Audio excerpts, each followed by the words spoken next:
Una ciudad vibrante, llena de historia, sabor, ritmo y contrastes. En medio de sus calles agitadas, sus cafés repletos y su vida moderna que no se detiene, a veces ocurren sucesos que detienen el pulso de la ciudad entera. Y uno de esos momentos estremeció a toda la República Dominicana en la mañana del jueves 25 de julio de 2025, cuando un hecho violento transformó un desayuno ordinario en una escena de tragedia. MG Kitchen, un restaurante ubicado en la avenida Gustavo Mejía Ricart en el corazón del ensanche Naco, se convirtió en el centro de atención de la prensa. Las autoridades y de miles de ciudadanos alarmados por la noticia, un tiroteo había dejado una persona muerta y otra gravemente herida. Las imágenes comenzaron a circular en redes sociales, y los titulares no tardaron en detallar lo ocurrido. Identifican al agresor como José Alexander de los Santos, alias Alex Paquete o Alex Papeleta. La víctima, Alexander Pilier, de 30 años. El herido, Guilar Castro Collado, de apenas 23. Pero, ¿qué sucedió realmente aquella mañana? ¿Qué llevó a un acto de violencia tan grave en un espacio destinado a la paz y la cotidianidad? Y más aún, ¿quiénes eran las personas involucradas en este suceso? ¿Fue un crimen premeditado, un impulso, una venganza o una consecuencia de tensiones acumuladas? Para entender este caso, tenemos que retroceder y mirar más allá de los disparos. Debemos analizar las declaraciones, escuchar los testimonios, revisar los antecedentes del lugar y, sobre todo, comprender los contextos personales, sociales y emocionales que, en un abrir y cerrar de ojos, pueden desembocar en una tragedia. Eran las 7:20 de la mañana. El sol apenas iluminaba las calles de Naco. Algunos clientes comenzaban su día con un café, otros desayunaban en calma en las mesas del MG Kitchen, mientras los empleados organizaban el restaurante para una jornada que prometía ser como cualquier otra. Sin embargo, en cuestión de segundos, el ambiente se transformó en una escena de horror. Testigos reportaron gritos, un disparo seco, movimientos apresurados, sangre. Las cámaras de seguridad captaron el momento exacto. En ese instante, dos hombres discutían. Uno de ellos, Alexander Pilier, apodado Alex Weed. El otro, José Alexander de los Santos, alias Alex Paquete. Según el informe preliminar, todo comenzó con una agresión física. Me dio un galletón bacanísimo, dijo Alex Paquete en sus propias palabras, visiblemente alterado, al ser llevado detenido. Me hizo pasar una vergüenza de pinga y yo reaccioné. Son cosas que pasan en el momento, nadie lo quiere. Pero esa reacción no fue cualquier cosa. Fue letal. Un arma de fuego fue utilizada, y aunque el propio agresor negó haber disparado, los hechos apuntan a que hubo una secuencia de violencia extrema que terminó con una vida truncada y otra al borde de la muerte. Alexander Pilier fue trasladado de urgencia al Hospital Docente de las Fuerzas Armadas. Luchó por su vida, pero sus heridas eran fatales. Murió poco después de llegar al centro médico. Tenía apenas 30 años. Amigos y familiares recibieron la noticia con incredulidad. Era un joven conocido en círculos sociales de la capital, activo, carismático, con sueños por delante. Guilar Castro Collado, de 23 años, resultó herido en el mismo tiroteo. Su estado de salud fue declarado como reservado, aunque estable. Se encontraba en un centro médico privado bajo estricta vigilancia, mientras la Policía Nacional tomaba control de la escena y comenzaba el proceso de investigación. El vocero de la policía, coronel Diego Pesqueira, informó que el caso estaba en su fase inicial.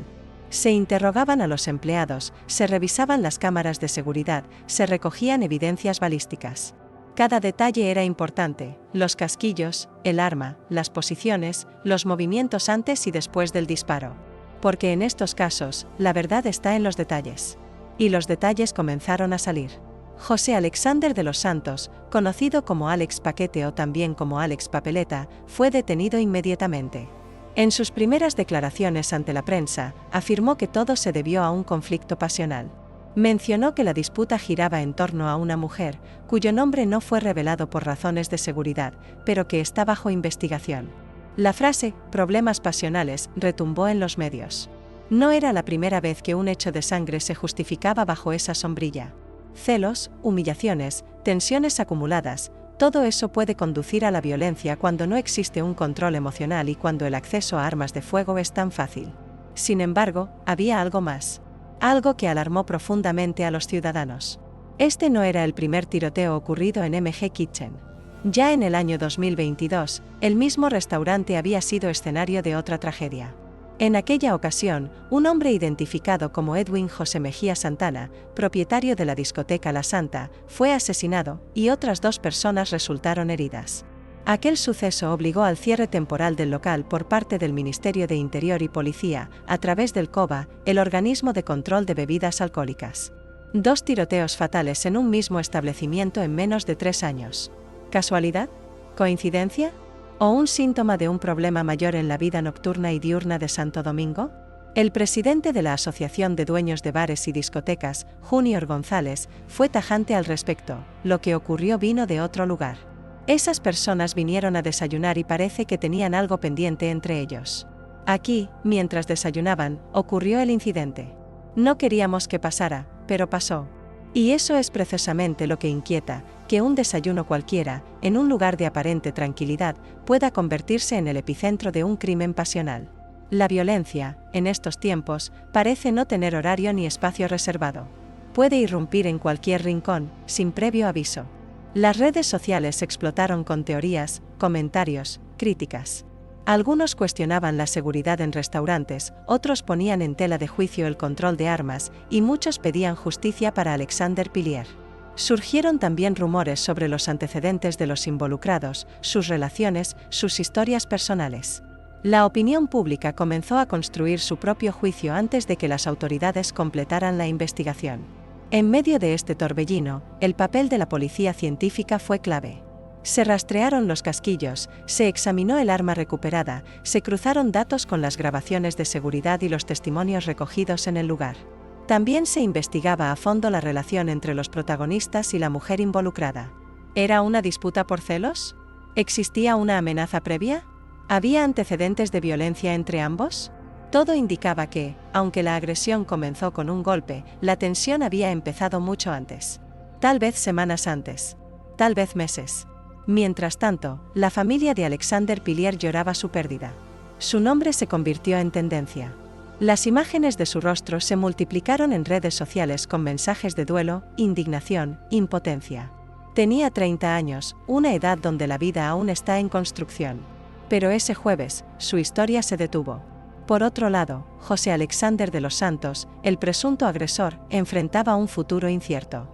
Fue trasladado al Palacio de la Policía Nacional, donde sería interrogado formalmente y posteriormente entregado al Ministerio Público. Aunque negó haber disparado, su testimonio tendría que confrontarse con las pruebas materiales y periciales. Uno de los puntos más delicados del caso fue la declaración pública que hizo.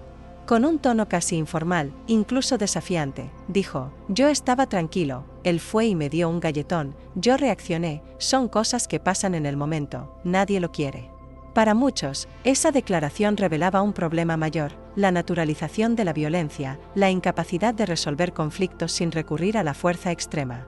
En una sociedad donde los conflictos pasionales terminan en tragedias, es vital replantearnos el manejo emocional, el acceso a las armas y el sistema de resolución de disputas. La justicia tendrá que hacer su parte. Pero la cultura también. Las autoridades continuaron trabajando en el caso. El Ministerio Público debía determinar los cargos, que muy posiblemente incluirían homicidio voluntario y porte ilegal de armas, si así lo confirma la investigación. También se analizarían las responsabilidades por el segundo herido, y si hubo complicidad de otras personas. Lo que sí quedó claro desde el primer momento, es que la violencia urbana en Santo Domingo necesita una revisión urgente. Casos como este no son simples accidentes. Son el resultado de múltiples factores: pasiones desbordadas, armas en manos equivocadas, falta de control, carencias en salud mental, y una sociedad que muchas veces justifica lo injustificable. Mientras MG Kitchen retomaba lentamente sus operaciones, con mayor seguridad y una sombra de luto sobre sus mesas, el país entero seguía hablando del caso. Los medios actualizaban minuto a minuto los detalles, los abogados se preparaban para un proceso judicial complejo, y los dominicanos reflexionaban sobre lo que significa hoy sentarse a desayunar en un restaurante del Distrito Nacional. Porque la violencia no es una excepción, es un síntoma. Y si no se aborda desde todos los ángulos, policial, judicial, social, educativo y emocional, seguiremos repitiendo titulares como este: tiroteo en restaurante deja un muerto y un herido. Hoy, el caso está en manos de la justicia. Pero la reflexión es de todos. ¿Cuántas vidas más debemos perder antes de entender que el orgullo, los celos, la rabia y la violencia no se justifican? ¿Cuántos Alexander Pilier más deben caer para que aprendamos a resolver nuestras diferencias sin disparar?